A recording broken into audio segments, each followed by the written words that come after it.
guys, what's up? So today I'm doing another tag. This tag is called the District's Book Tag, and it was created by City of YA Books, and I was tagged by Ben from Biggity Bangs. Both links will be below. So anybody who's obviously read The Hunger Games, so I'm assuming you guys are all aware of the 12 districts that make up Panem, the nation where The Hunger Games takes place. Well, now there's a tag inspired by all 12 of the districts, and that's what we're doing today, so let's get a move on. District 1, Luxury. Pick a book with a lot of opulence. Throne of Glass by Sarah J. Maas. My first thought when I picked this book was I just remember Selena wearing these extravagantly, perfectly tailored dresses. I realized this entire book takes place in a freaking castle for the king of the kingdom. That is opulence if I've ever seen it. District 2, Masonry or Weaponry. Pick a book with a great war or conflict. Shatter Me by Teray Matthey. I picked this book because the military definitely plays a huge role in this story. I mean, the reason that Juliet is originally wanted by the government is so that she can be a weapon for the military. So throughout the series, there is just a ton of different conflict, especially with military influence, so I had to go with Shatter Me for that one.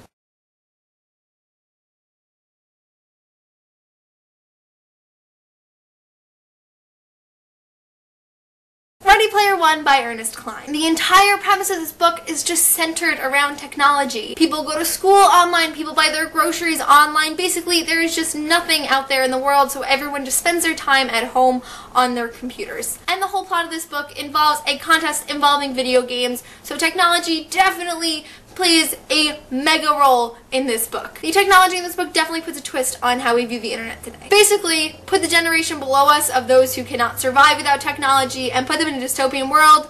This is what you're gonna get. District 4, Fishing. Pick a water-based book. Spoiler alert, Percy Jackson is Poseidon's son. If you couldn't tell already by the massive tridents and water on all of these covers. But yeah, I didn't really know what to choose for a water-based book, but basically Percy Jackson is like a prince of the sea, I guess. So this is pretty much my answer.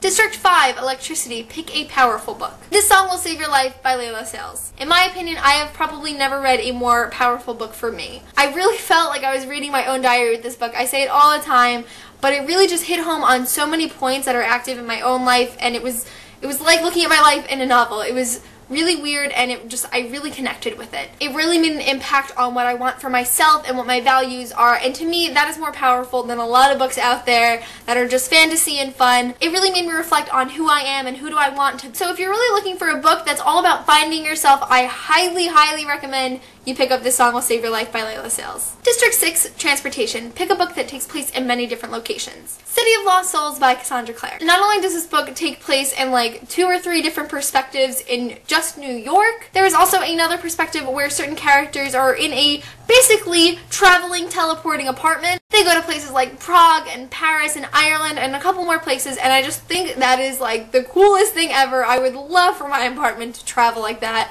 So this one's cool. I like that it's a traveling apartment and not just people traveling. I think that's why I had to pick this book. District 7, Lumber. Pick a book with manual labor. Reboot by Amy Tintera. What I like about this book is not only the characters are engaged in physical work, they are also being used for the police work. Basically, in this world, when people die, a lot of them tend to reboot, which basically means they're given a second chance of life, but they have a few differences. So the longer you're dead, the less human you are. So you have like superhuman strength and you feel less emotions, and the government has basically rounded up as many reboots as they can so that they can go out and catch criminals for the police. So when I saw the words manual labor for this question, I didn't immediately think of just like physical work in like factories and stuff. I imagined the actual characters from this book working for other people, like literally being used as human labor. District 8, Textiles. Pick a book with amazing clothes. Girl Online by Zosug. Okay, I don't know if I'm just not a girl enough to notice clothing in books, but unless it's something really significant, I really don't. But in this book, I always imagine the main character, Penny, as the author, Zoe Sugg, or Zoella, and Zoella is like the queen of fashion and beauty on YouTube,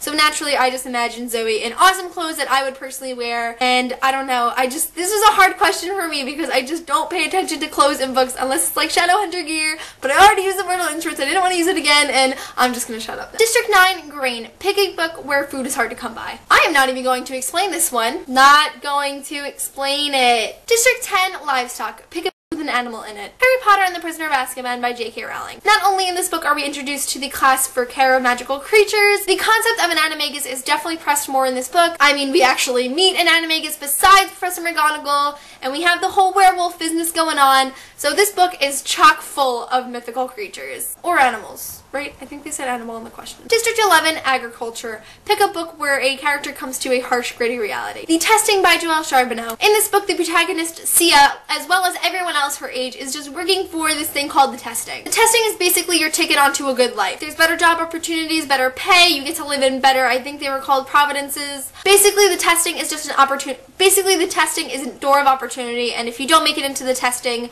you're basically just stuck at home for the rest of your life. Sia makes it into the testing, obviously, or else we wouldn't have a plot. But once she gets there, she finds out that the testing is not what she thought it was, and she's come to terms with this reality that she absolutely cannot escape. So yeah, the ball definitely drops on Sia in this one. And finally, District 12, Mining. Pick a book with a dark and sinister plot?